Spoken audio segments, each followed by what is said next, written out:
What's up, Ego Hackers? Welcome to the show. This is season 32, episode 8. What is the octagram of the ENFP archetype? This is the premium lecture edition.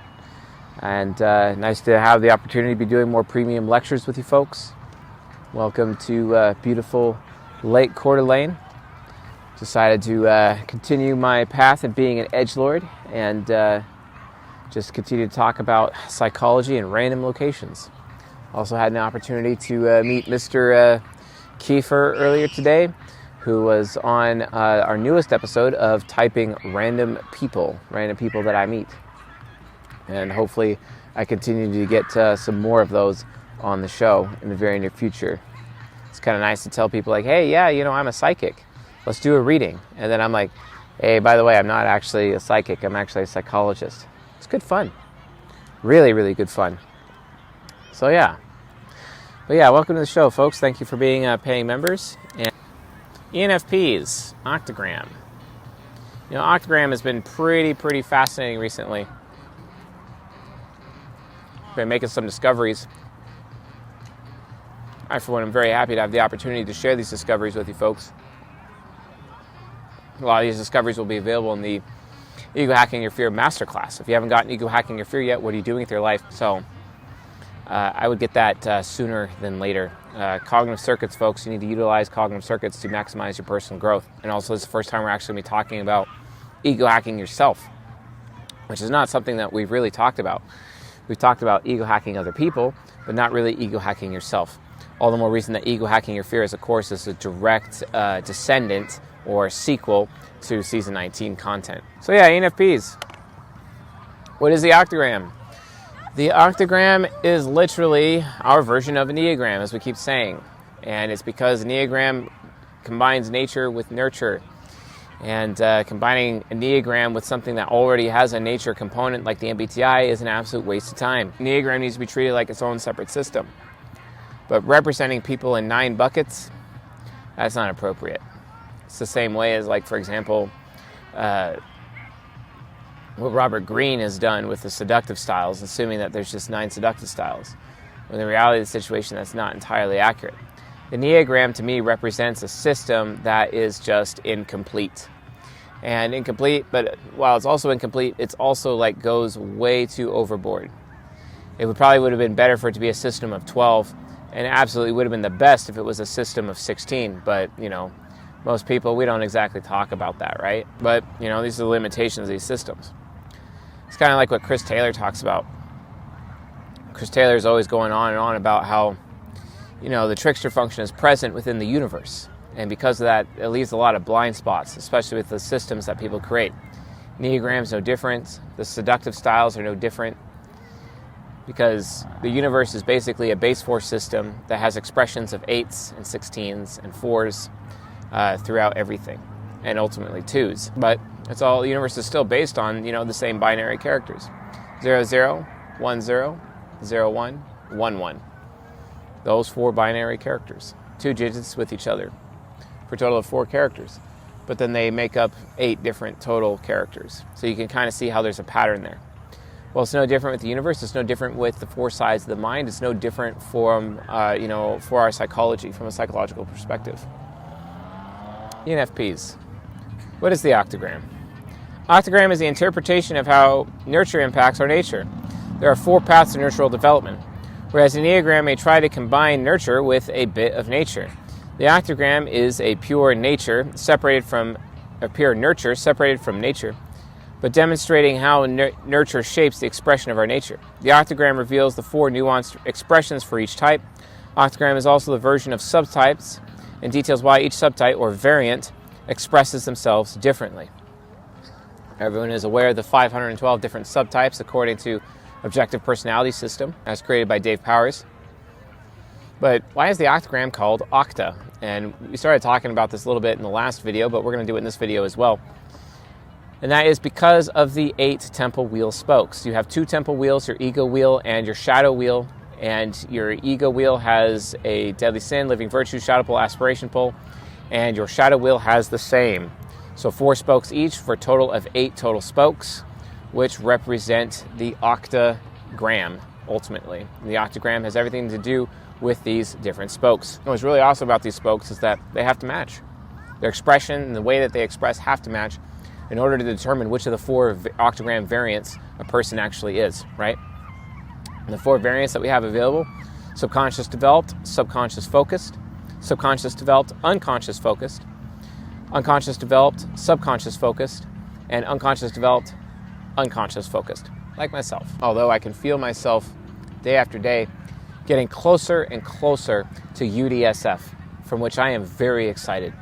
So that's why we call the octogram, because it has the 8 different temple wheel spokes that you have to be aware of how they go together in order to determine octogram.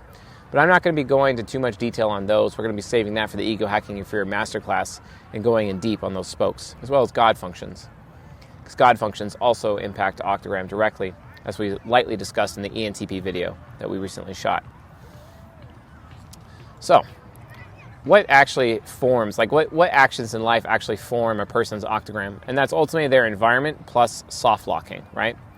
So our environment forces us to prefer one side of the mind over the other. Our family, communities, and life experiences we face pressure our brains through neuroplasticity to adapt to our environment. Soft locking is the engine for octogram and nurtural development. Environment either enables or disables the expression of our ego.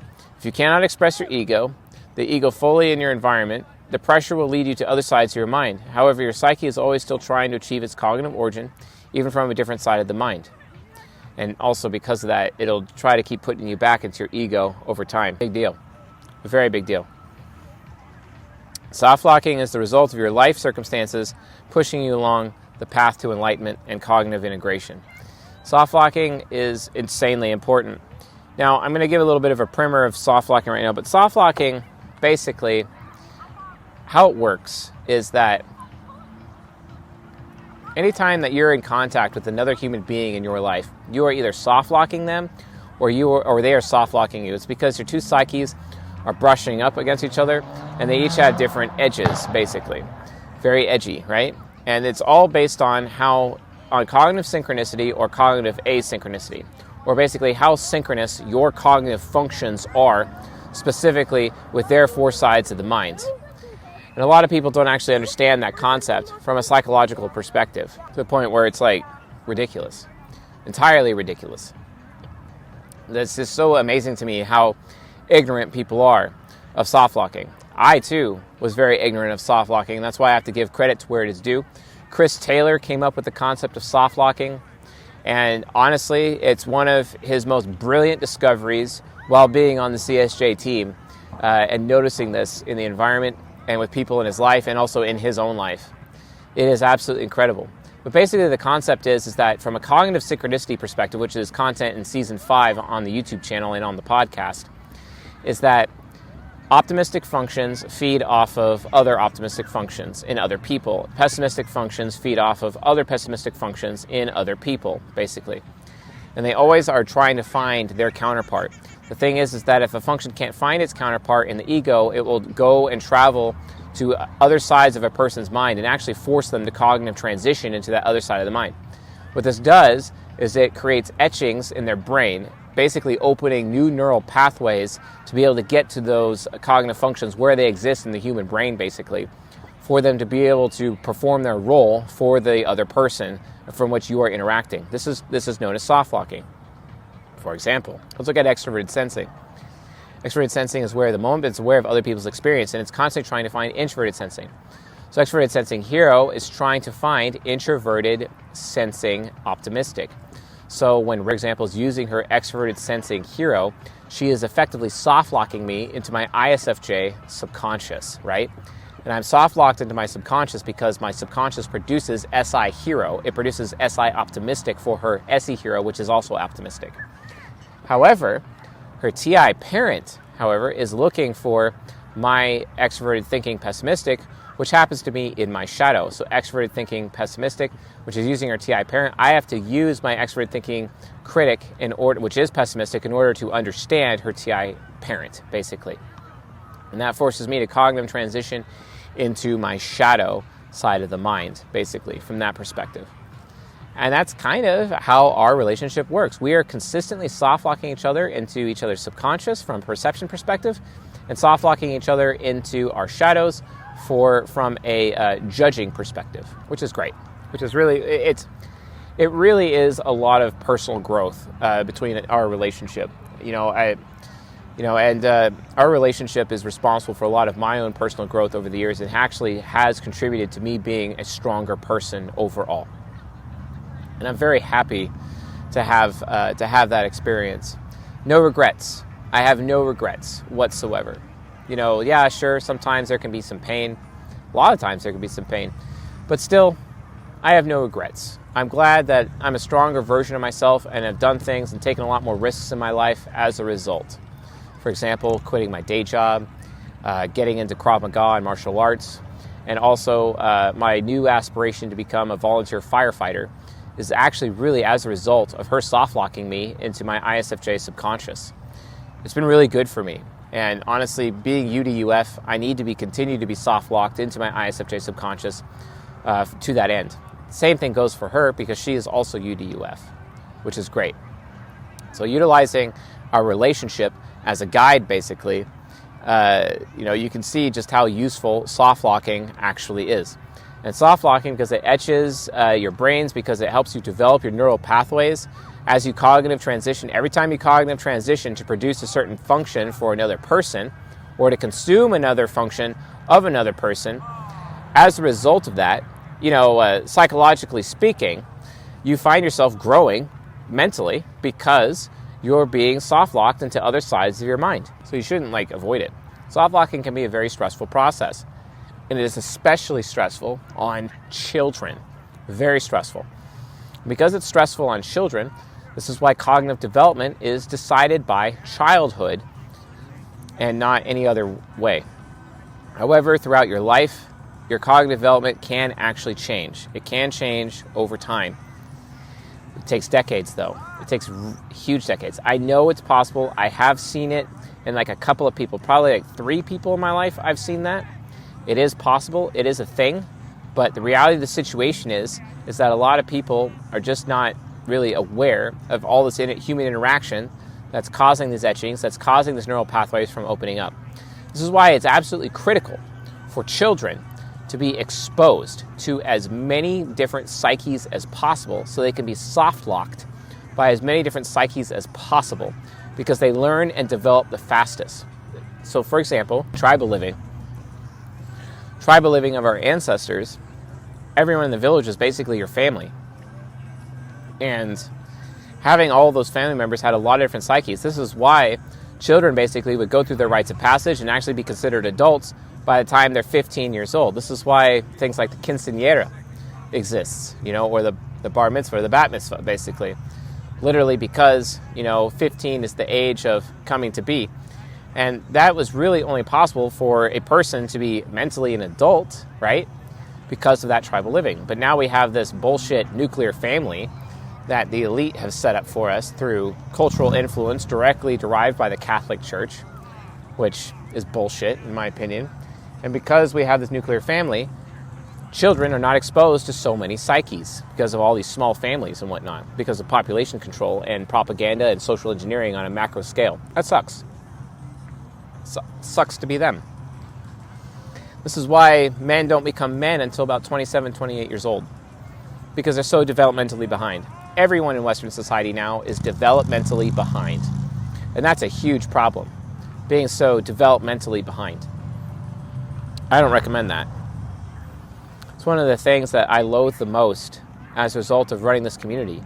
And I'm trying to promote some kind of tribal living as much as possible. This is one of the reasons why I say good things about polygyny. But polygyny is not for everybody. It really isn't. It's just not for everybody. And most men don't even want, while polygyny is their sexual strategy, their masculine idealism allows them to focus on one woman at a time. That's why most men, I'd say at least 80% of men, are monogamous and don't really want to be polygynous, which is okay. I don't mind that. I really don't mind that. I don't even mind being monogamous myself. If my woman is absolutely top quality and in her feminine energy from a polarity perspective. If you want to learn more about polarity, and I highly recommend that you guys check out polarity, especially ENFPs, male or female, Read all of Zach Rohde's books. Zakroedde, Zach Rohde, and he wrote Don't Let Her Lead, Irresistibly Feminine, Worthy Woman, and Show Him Your Heart. Read all 4 books, understand what polarity is, and use it in your life so that you can actually reach higher levels of cognitive development yourself. Soft locking. Very important concept. If you want to learn more about soft locking, watch the December 2022 Cutting Edge episode. The Cutting Edge episode is available here. Please check that out. Please watch that. It is a precursor to understanding the octagram appropriately, at least how the octagram forms. All right? So, okay, so now let's talk about archetype plus origin divided by soft locking equals a person's octagram. ENFPs are seeking justification. That is their cognitive origin. It's also known as excuses, also known as reasons, right? Justification. To justify themselves and determine if others are justified too. ENFPs see life from this perspective where it's all about what anyone can get away with. It's all about what people are allowed to do. And ENFPs are especially sensitive to this because they are triple affiliative. They are so focused on doing the right thing. It's a really big deal. Constantly all about doing the right thing. Determine if others are justified just like them. To look at the reasons that could determine whether they feel someone was right or wrong. They're both the best at giving others the benefit of the doubt and the worst, depending on how they use their temple wheel. This is what causes them to be very wrathful, because if they get very angry, okay, I was justified to get angry, okay, you're forgiven. So they're very quick at forgiving people, which is pretty awesome. It's really nice that, ENFPs, while they usually consume absolution, they should also work really hard to produce absolution with their ISTJ side of the mind. It's very critical, very important. Wow, it's powerful. Paradigm shifts such as moving out of your house, taking on a new lover, changing careers or jobs, having a child, or starting over in a new city often force paradigm shifts in your psyche, changing your cognitive focus. Cognitive focus is far more variable, whereas cognitive development is far more static. Childhood determines cognitive development, and adolescence determines your first cognitive focus. As you age and circumstances change, your focus changes along with it. And this is absolutely critical to know. Most people don't understand that concept. Most people actually are just entirely unaware of how their nurture changes based on the environment that they're in. Sometimes cognitive focus is so variable that it can actually change from environment to environment. And that can be really, really rough on a lot of people. Very rough. It's rough on me. Oftentimes I find myself being UDSF when I'm around ego hackers and the ego hacker community. But when I'm in the home or around my family, especially like my parents, oh my God, I end up becoming like UDUF immediately. Reason why? They're all extroverted feelers, and there's no room for my extroverted feeling child. Being UDUF, I sacrifice my child in exchange for my demon's power just to endure them, just to live and be around them, because they all expect me to be an FI user. They expect me to be this person of great character, basically, which is something that ENFPs are absolutely in tune with, because ENFPs have the God function of introverted feeling. That is why ENFPs are so concerned, as members of the Soul Temple, concerned with being, being people of high character, being around people of high character. Character is everything to ENFPs, and character is ultimately what allows ENFPs to forgive people, because they realize if they don't forgive people, those people will never actually develop high character, which is extremely important. Extremely, extremely important. Whereas, ESTPs and INFJs in the Soul Temple are observers of character and try to build character in other people, whereas ENFPs are trying to receive the good character of other people. So the Temple Wheel has their cognitive origin of justification, which leads to their living virtue of absolution, also forgiveness, as well as their deadly sin of wrath.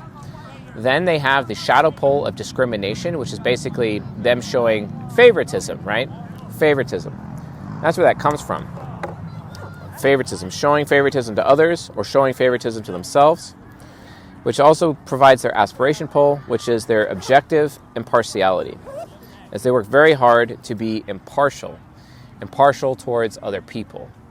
And that too is a big deal. That too is critical to ENFPs and who they are. Very critical.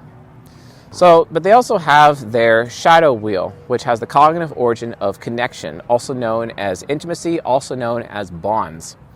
And oftentimes, ENFPs form fake bonds known as attachments, which can be a big problem. Attachments are one-way street relationships where it's just them to another person and they just become attached to that person, which really sucks.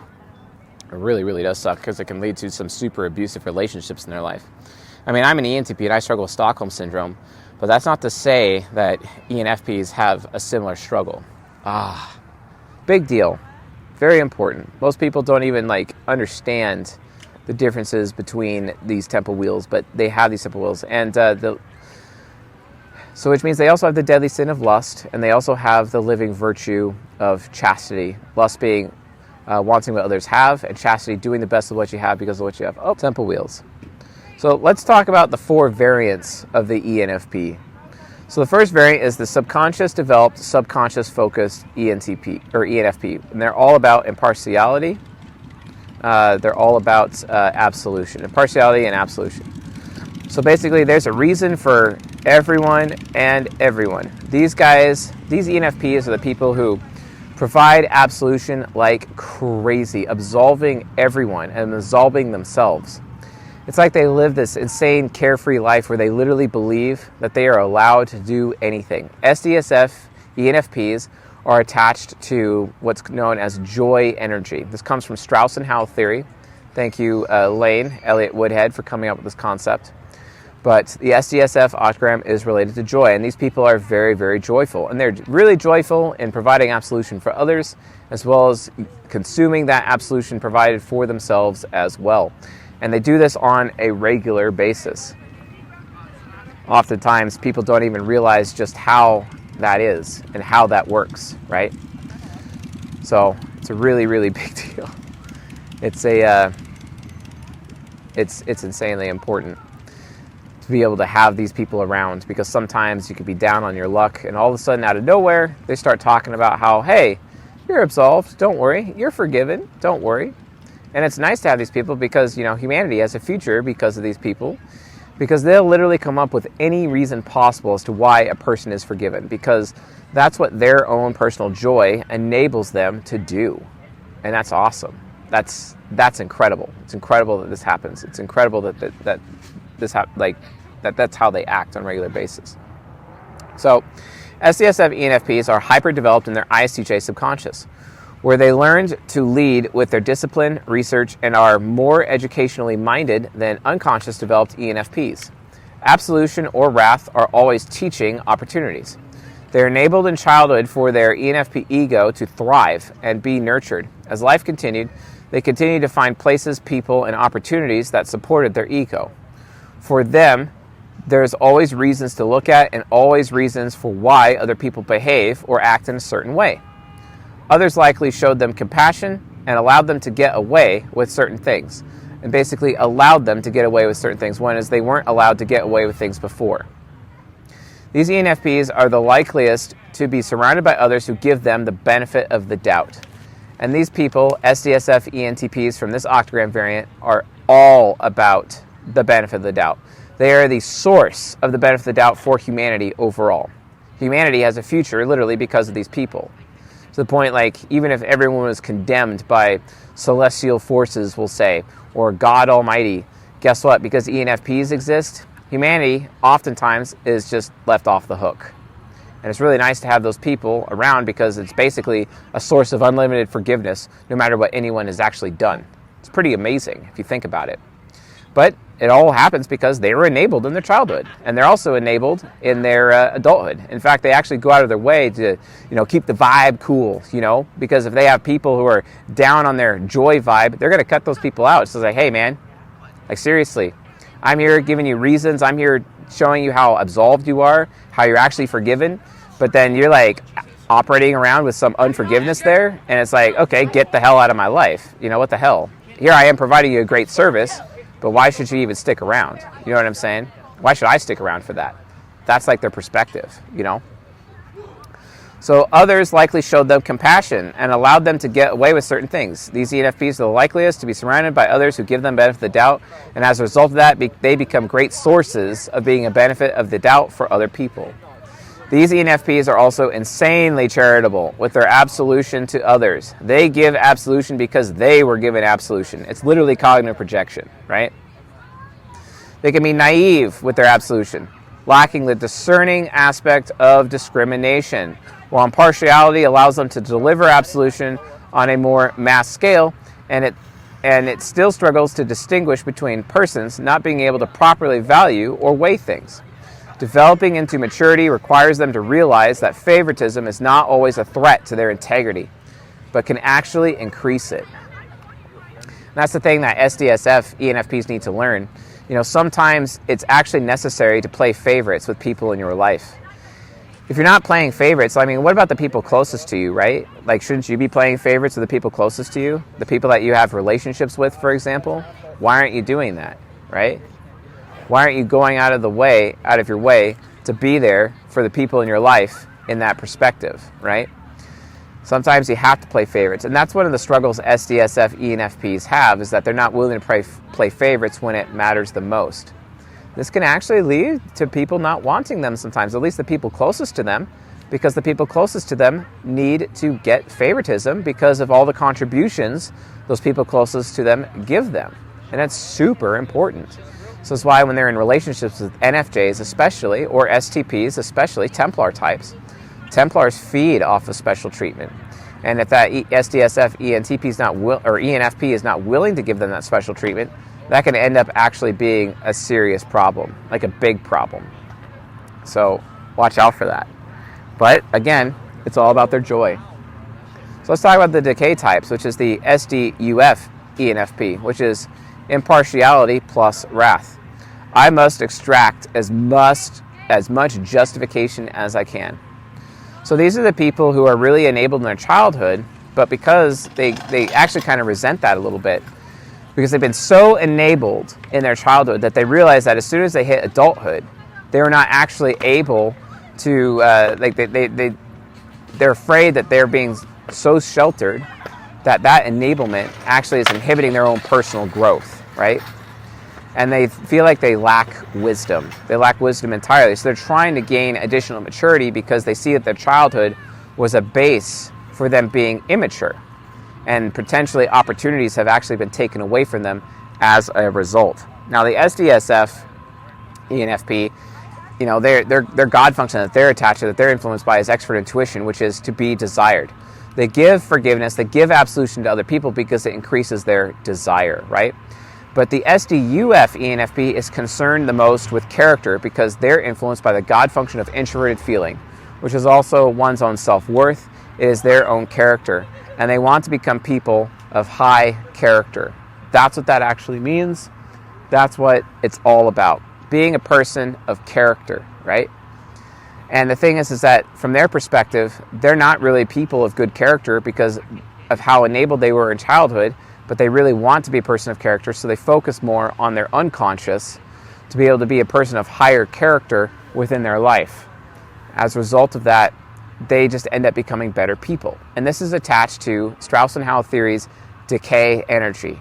They use that decay energy to break things down in their life to see if anything is actually valuable, to the point where they'll actually break down the character of other people in their life, even to the point of objectifying others and treating other people like objects, because they want to see if those people are actually real. They want to see if those people actually have good character. Character is everything to an SDUF ENFP. So for example, developed into their subconscious in childhood, they are forced to focus on developing their maturity in adolescence or later in adult life. They focus their INFJ shadow is often used in a more critical way than ENFPs who are developed into their INFJ side. And they do this because they want to become wise. It's really, really important. They actually want to verify using the TI child of the INFJ shadow to basically determine what the character is of other people. What is the truth? SDUF ENFPs are insanely focused on what the truth is and being able to find the truth because they have TI trickster. Because from their perspective, like any ENFP's perspective, it's like, it's not what is true or false, it's all about what you believe. But deep down, the SDUF ENFP actually understands that truth actually does exist. and they're constantly trying to figure out what that truth is. The problem is, in doing so, they end up spending a lot of their absolution on themselves and end up forgiving themselves instead of forgiving others and absolving others. That could be a big problem, but it can also be a very good thing as well, because then these types, the SDUF, ENFP, they're all about accountability and holding other people accountable.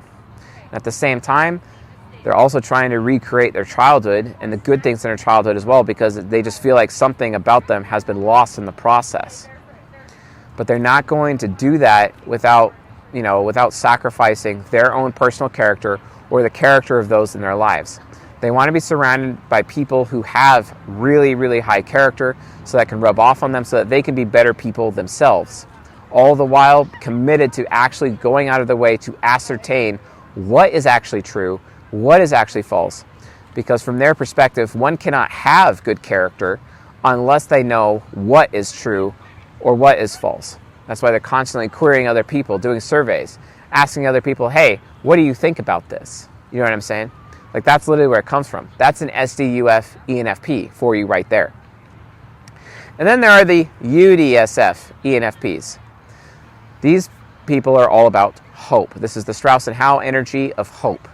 They carry hope. And statistically, UDSF variants are the most successful in life. Like Tony Robbins, he's a UDSF ENFP. Had times really rough in childhood, but in adulthood, things got really, really good. Subconscious focus. Because it's subconscious focus, their God function of influence is extrovert intuition. UDSF ENFPs are highly desirable by other people. And they work really hard to become as desirable as possible. Sometimes they recognize that character does not always matter. Sometimes it's all about being desired as well. And the more desired they are, the more hope they have. Because if they're not desired, they start to worry about their own future in the process. So these types are the discrimination, also known as favoritism, and absolution. They combine favoritism and absolution, where they play favorites of people, especially the people closest to them, especially their affiliates, because they are affiliative, and then absolving their favorites. So they end up having these really insane wolf packs, these people that are hyper loyal to them, that really want to be around them because they know that they're going to get the special treatment of receiving these types of absolution. And the theme of the UDSF ENFP is, the pain in my past has shown me what and who are worth justifying. So UDSF ENFPs were forced into their INFJ shadow growing up, where they did not have many opportunities to be comforted, desired, or shown compassion. Their INFJ shadow taught them the value of preference, and thus favoritism, and defined what values, philosophy, and modes of personal expression allow them to endure and even thrive in the midst of adversity. These types tend to be very caring and understanding others' suffering, and are willing to put in the effort to help where they can. UDSF ENFPs are the most likely to value self-expression and pursue artistic avenues to capture their philosophy. Not unlike Chester Bennington, lead singer of Linkin Park, before he died, basically. But that's where that comes from. That's what that is ultimately all about, right? And that's how he utilized his self-expression and pursued his artistic avenues. Because if you think about it, everything that's sung by Linkin Park is ultimately his philosophy, his values. But he was highly desired and highly desirable in the process, and gave that favoritism and that special treatment to those closest to him. That's what it is to be UDSF. For UDSF ENFPs, personal expression is the avenue to find their identity. Absolution is given because they naturally, of all ENFPs, understand the causes and the realities of other people's suffering. Because, guess what? These are the people who smile the most. And they smile the most because their suffering has been great, especially in their past. But somehow they've been able to find happiness despite their suffering in the past. And that's why this variant of the ENFP is so hopeful. That's where it comes from. And then we have the despair variant, which is the UDUF ENFP, like our very own Chris Taylor here within the Ego Hacking community, and our community manager on the Ego Hacking Discord. If you're not on Ego Hacking Discord, the Ego Hackers Discord, what are you doing? It's discord.gg/ego hackers. We're about to break 1,700 people, and everyone, like most people, are insanely active on the server. Tons of conversations, tons of people discussing personality type, Octagram, life as we know it. Relationships have formed. People are, even sexual relationships, children are being born as a result of what we have in the Ego Hacker community. And I have to really go out of my way to thank Chris Taylor for building it into such an amazing community that has served so many people over time. It's super important and it's super valuable. And that's what we're doing on that Discord. So the UDUF ENFP, which is all about discrimination, also known as favoritism, but also wrath. When and where there is justification, I will find it and use it. These are the biggest consumers of their cognitive origin of justification, even though they really have two parts preference towards connection and bonds with other people, but they still really care about justification in such that they need justification the most. They've sacrificed their extroverted thinking child because it wasn't really valuable growing up, and they've sacrificed it in exchange for their demon's power, their superego's power, in an effort to survive. UDUF is survival mode for ENFPs. That's what it is. That's what it means. It's all about survival, right? And not necessarily thrival. Thrival is UDSF, the Chester Bennington way of doing things. That is thrival. But survival mode is UDUF. This is why we maintain that UDUF is actually a temporary mind state until the mind can eventually heal through its nurture and reach UDSF to basically bring hope to the despair, because these types are constantly despairing. So these ENFPs were entirely disabled in childhood and continue to not find a space where their ego could be nurtured. They were likely punished for many things in life and by life itself, school of hard knocks, and have learned to hold others to a standard of authenticity via their ESTP superego. UDUF ENFPs were often not allowed to get away with anything, even things that they didn't even do, but were accused of doing instead. They were always blamed. Blame is everything to wrath types. Everything. Soul Temple is all about blame and where blame exists. Blame, blame, blame. And wrath is all about blame. And the problem is with UDUF ENFPs is that they've been blamed for just about everything in their life. And because of that, they've adopted this blame mindset where they blame everybody else because of cognitive projection, but it's because they've been blamed for everything, even things that have not actually been their fault, which is really sad. UDUF ENFPs were often not allowed to get away with anything, even things that they didn't even do, but were accused of doing. UDUF ENFPs may use their wrath through their ESTP superego, where justification is enforced by action and at times even violence. This is basically Conor McGregor. He's UDUF, right? They may hold themselves to an insanely high standard of perfection. Oh my God, Chris Taylor absolutely does that. Siphon through their INFJ shadow where they don't even allow themselves to get away with anything. And they actually feel insanely guilty when they take, even though ENFPs consistently have the reputation of taking more so than giving. But these types, they don't allow themselves to take. And there are times when they need to actually be able to take, to feel justified in taking. So they end up giving.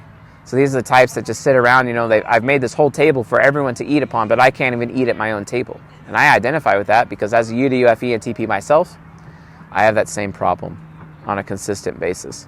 It actually can bring out tyrant energy with the king archetype of the mature masculine if they are not careful. But it could also result in them showing intense mercy to others, especially those they have favorited through their discrimination pull, also known as favoritism. But the wrath is often still extremely intense and at times totally unforgiving in true ESTP superego fashion. These types really struggle with being forgiving of other people, to the point where they'll even jump to conclusions with the TI parent of their ESTP superego, lay blame on others that don't deserve it, because they themselves have received blame so many times throughout their life when they never deserved it. And because their extroverted feeling critic is so low, they have a really hard time determining who really actually deserves that blame, themselves or others. It's a huge struggle for them. And that's basically why they're in survival mode, because they have a really hard time assigning blame in a healthy manner. Oftentimes they end up becoming this archetype of, hurting people hurt people, where they often hurt other people in the process. And it's so sad. It's so sad. When the reality of the situation is that they need absolution the most. They need other people in their life to absolve them, to let them know that it is okay, to let them know that they are justified to take from time to time, that it's okay for them to ask for help. It's okay for them to go beyond in that manner. But oftentimes they don't even receive that. They have a really hard time receiving that from other people because they feel just so guilty, because they've been so beat down by life that they're too guilty to take or much less receive from anyone. This is especially difficult for UDUF, ENFP women, because women in their feminine energy need to learn how to receive from men in their life, but they often won't even do it. It's kind of like how an INFJ will refuse to allow others to help them. In the same way, the ENFP UDUF also refuses to allow other people to help them. They want to prove that they can do it all on their own. The problem is they're triple affiliative, and by proving that they do it all on their own, they do that to avoid guilt. But when they can't prove that they can't do it all on their own, they have to rely on other people. They feel so egregiously guilty that they just shut down and don't even do anything, or much less get anything done in their life, and they end up stuck. And then they end up relying on a bunch of substances to actually get them to the other sides of their mind easier, so that they can just deal with the fact that they don't even know where to lay blame. Lay blame on themselves, lay blame on others. Oftentimes they just assume to lay blame on themselves and to lay blame on others, and it becomes a covert contract of blame. Hey, because I blame myself and because other people blame me, I get to blame you, which can be very abusive if they're not careful. But that's the despair. That's the despair archetype of ENFPs, and they have to work really, really hard to get to UDSF, to be hopeful instead of being in consistent despair. This is absolutely critical for their own growth and development as human beings. And if they don't do that, they're not going to get anywhere in life, which is really sad, really sad. So they have to work really, really hard to actually turn the wrath towards themselves and be absolving of others as much as they can. Honestly, if you're UDUF, you can't really get out of UDUF on your own. However, as a UDUF person, you are personally responsible for preparing yourself to become a UDSF, so that when the people in your life are there and able to enable you, and you want to surround yourself with people in your life that do enable you, you can start to heal and get your brain, get your nurture back into UDSF as those enabling people nurture you along that way from UDUF to UDSF. It is absolutely critical. So, social engineering implications of the octagram. If cognitive origin never changes, regardless of development and focus, then giving them their origin through their preferred poles is the best way to reach them. So for subconscious developed types, impartiality is best met by giving the ENFP the facts and respecting the process of deciding for themselves what is right and wrong. But for the discrimination, unconscious developed folks, also the people who are close to favoritism, it's best met by leading with desire for them and exposing yourself to them. Their INFJ shadow and superego are more likely to find justification where there is honesty. This is why UDUF ENFPs are influenced heavily by the God function of extrovert intuition. They want to be desirable. And from their perspective, they've never been desirable in their life because they've been blamed for things that are not their fault. And because of that, they're constantly trying to avoid blame. So when someone blames them, they immediately blame back, basically. And it's very hard for them. Even UDUF ESTPs do the same thing. They act the same way. This is why UDUF ESTPs often mistype as ENFPs, and ENFPs who are also UDUF also often mistype as ESTPs, literally because of this concept right here. It's all about blame management, because these types are heavily invested on the extroverted intuition God function. They want to be desirable, and they believe that the reason why they've been blamed for so much in their life is literally as a result of them not being desirable enough, because they believe that if they were desirable enough, they never would have been blamed in the first place. They would have been able to receive enough favoritism from other people such that no one would have actually been wrathful to them to begin with. And it's just so sad, and it's so painful. Both the four sides dynamics and the octagram are dynamic, but the octagram is even more so because it deals exclusively with nurture. The deeper implication of the octagram variant is to understand how the other temporal origins are siphoned through the poles. For example, check out Ego Hacking by Text masterclass for more. Anyway, folks, thanks for watching and listening. Thank you for being paid subscribers, and thank you for all of your support here for the Ego Hacker community. And thank you, ENFPs, for being there. I understand your nurture. I understand your struggle. And but let's keep it real. Let's keep going. Let's move forward. Let's get us out of the despair, closer to hope. Let's get us out of the decay and closer to joy as we move forward in our lives with our various nurtures. Anyway, folks, I'll see you guys tonight on the Discord.